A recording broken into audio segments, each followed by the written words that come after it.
সবে কদর রাত কোরআন ও হাদিসের আলোকে আজকে আমার আলোচনা। আসসালামু আলাইকুম রহমতুল্লাহি বারাকাতু। প্রিয় ভাই ও বোনেরা, রমজান মাসের শেষ দশক রাতের মধ্যে এমন একটি মূল্যবান রাত রয়েছে যাকে বলা হয় সবে কদর বা লাইলাতুল কদর। এই রাতের মর্যাদা সম্পর্কে আল্লাহ তাআলা কোরআনে একটি পূর্ণ সূরা নাজিল করেছেন, সেটি হলো সূরা আল কদর। আল্লাহ তাআলা সেখানে বলেন, লাইলাতুল কদর হাজার মাসের চেয়ে উত্তম, অর্থাৎ এই এক রাতের ইবাদত 83 বছরের বেশি সময়ের ইবাদতের সমান। এই কারণে এই রাত মুসলমানদের জন্য অত্যন্ত মূল্যবান ও বরকতময়। সবে কদর কখন? অনেকেই মনে করেন 27শে রমজান নিশ্চিন্ত সবে কদর, কিন্তু সহিহ হাদিস অনুযায়ী সবে কদর রমজানের শেষ দশকের বেজোড় রাতগুলো তালাশ করতে বলা হয়েছে। আমাদের প্রিয় নবী হযরত মুহাম্মদ সাল্লাল্লাহু আলাইহি ওয়াসাল্লাম বলেছেন, তোমরা রমজানের শেষ দশকের বেজোড় রাতগুলোতে লাইলাতুল কদর তালাশ করো। সহিহ বুখারী। এই বেজোড় রাতগুলো হলো 21, 23, 25, 27, 29। তাই শুধু এক রাত নয়, বরং এই সব রাতে ইবাদত করা উত্তম। নবী করিম সাল্লাল্লাহু আলাইহি ওয়াসাল্লাম কি করতেন? হাদিসে এসেছেন, রমজানের শেষ দশক শুরু হলে নবী করিম সাল্লাল্লাহু আলাইহি ওয়াসাল্লাম তার পুরো পরিবারকে জাগাতেন এবং বেশি বেশি করে ইবাদতে মন দিতেন। সহিহ মুসলিমের হাদিস। অর্থাৎ এই সময়ে তিনি বেশি নামাজ পড়তেন, কোরআন তিলাওয়াত করতেন এবং ইস্তেগফারও করতেন।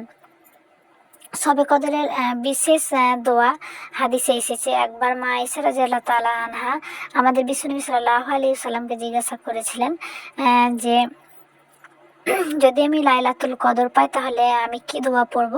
তো আমাদের বিশ্বনবী সাল্লাল্লাহু আলাইহি ওয়াসাল্লাম বলেছিলেন যে এই দোয়াটা বেশি বেশি করে পড়তে। তো দোয়াটি হলো, আল্লাহুম্মা ইন্নাকা আফুউন তুহিব্বুল আফওয়া ফাফু আন্নি। অর্থ, হে আল্লাহ, আপনি ক্ষমাশীল, ক্ষমা করতে আপনি ভালোবাসেন, তাই আমাকে আপনি ক্ষমা করে দিন। তো বিশ্বনবী সাল্লাল্লাহু আলাইহি ওয়াসাল্লাম মা আয়েশা রাদিয়াল্লাহু তাআলা আনহাকে এই দোয়াটি শিখিয়ে দিয়েছিলেন এবং তিনি এই দোয়াটি যখন রাত জাগতেন তিনি এই দোয়াটি বেশি বেশি করে পড়তেন। এই রাতের করণীয়, সবে কদর রাতগুলো আমরা চেষ্টা করব ফরজ নামাজ সঠিকভাবে বা ঠিকভাবে আদায় করা, বেশি বেশি নফল নামাজ পড়া, কোরআন তেলাওয়াত করা, বেশি বেশি দোয়া ইস্তেগফার করা, দরুদ শরীফ পড়া, নিজের গুনাহের জন্য কান্না করে তওবা করা, কারণ এই রাত ক্ষমা ও রহমতের রাত। শেষ কথা, প্রিয় ভাই ও বোনেরা, আমরা জানি না আগামী বছর আমরা রমজান পাবো কিনা, তাই এই শেষ 10 রাতকে অবহেলা না করে সবে কদর তালাশ করি। হয়তো এই একটি রাতই আমাদের জীবন বদলে দিতে পারে, আমাদের গুনাহ মাফ করে দিতে পারে। আল্লাহ আমাদের সবাইকে লাইলাতুল কদর পাওয়ার তৌফিক দান করুক, আমিন। আর আমার বাবা মায়ের জন্য দোয়া করবেন। আমার বাবা মা সত্যি অনেক অসুস্থ। বাবা মা দুজনেই অসুস্থ, ফোন করেছিল। তো আমি এতটা ভাগ্যবান না যে আমি দৌড়ে যাব, কারণ আল্লাহ না চাইলে আমি কখনোই যেতে পারবো না, স্বামীর অনুমতি।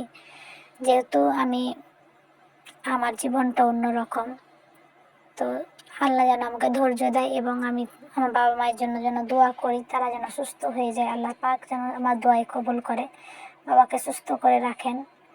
কারণ বাবা মায়ের স্বপ্ন আমাকে নিয়েছিল, কিন্তু সেই স্বপ্ন আমি পূরণ করতে পারিনি তাদের। তো আমি চাই বাবা মা যেন সবসময় ভালো থাকে, সুস্থ থাকে, আর সবাই দোয়া করবে।